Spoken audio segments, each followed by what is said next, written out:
Assalamualaikum warahmatullahi wabarakatuh. Perkenalkan, nama saya Lia Rahmawati, NIM B200170301. Saya akan membahas tentang materi audit, yaitu audit manajemen sumber daya manusia atau yang biasa disebut dengan audit manajemen SDM. Apa sih yang dimaksud dengan audit manajemen SDM? Yaitu merupakan tinjauan berkala yang dilakukan oleh Departemen SDM untuk mengukur efektivitas penggunaan SDM yang terdapat di dalam suatu perusahaan atau organisasi yang memberikan suatu perspektif yang komprehensif terhadap praktek sumber daya yang berlaku sekarang. Tujuan audit manajemen SDM sendiri yaitu untuk menilai efektivitas dari fungsi SDM tersebut, menilai apakah program SDM itu telah berjalan secara ekonomis, efektif, dan efisien, dan memastikan program SDM itu sesuai dengan ketentuan hukum, peraturan, dan kebijakan yang berlaku di perusahaan untuk merumuskan beberapa langkah perbaikan yang tepat untuk meningkatkan ekonomisasi, efisiensi, dan efektivitas berbagai macam program.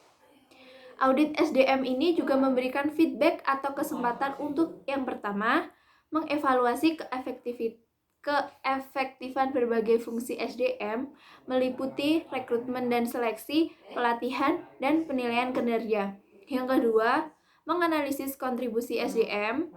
Yang ketiga, melakukan kegiatan SDM untuk mendorong perbaikan secara berkelanjutan, mengidentifikasi berbagai masalah, strategi, dan administrasi implementasi fungsi SDM, menganalisis kepuasan para pengguna pelayanan Departemen SDM. Dan juga ini untuk mengevaluasi ketaatan terhadap berbagai peraturan perundang-undangan, kebijakan, dan regulasi pemerintah, meningkatkan keterlibatan fungsi SDM, mengukur dan menganalisis biaya dan manfaat setiap program dan kegiatan SDM, memperbaiki kualitas staf SDM, dan memfokuskan staf SDM pada berbagai isu penting dan mempromosikan perubahan secara kreativitas. Audit manajemen SDM memiliki manfaat, yaitu meningkatkan cita profesional SDM, mendorong kebijakan dan praktik SDM, memperjelas tugas dan tanggung jawab Departemen SDM,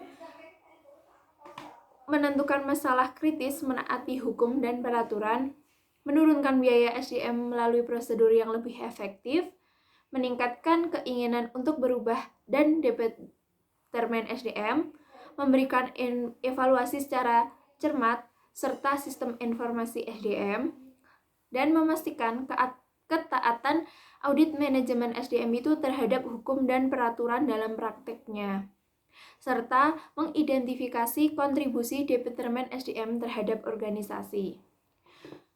Audit manajemen SDM ini memiliki ruang lingkup. Ruang lingkup audit manajemen SDM yaitu rekrutmen perolehan SDM mulai dari awal proses perencanaan kebutuhan SDM hingga proses seleksi dan penempatan.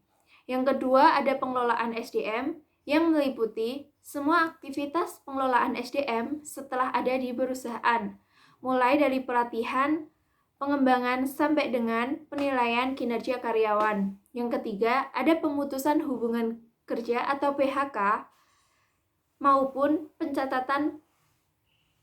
pemecatan akibat pelanggaran atau perusahaan. Audit manajemen SDM ini memiliki strategi pendekatan. Yang pertama ada pendekatan komparatif. Yang kedua, pendekatan otorisasi pihak luar. Yang ketiga, ada pendekatan statistikal. Yang keempat, ada pendekatan kepatuhan. Yang kelima, ada pendekatan manajemen berdasarkan tujuan.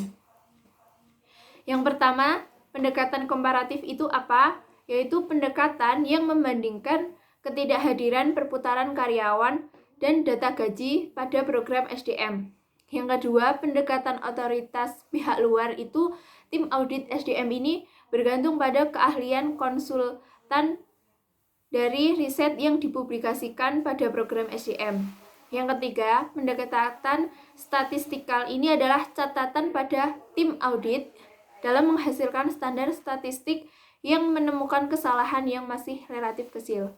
Yang keempat itu ada pendekatan kepatuhan yaitu metode untuk meninjau praktek-praktek masa lalu dalam menentukan apakah tindakan tersebut itu mengikuti kebijakan perusahaan.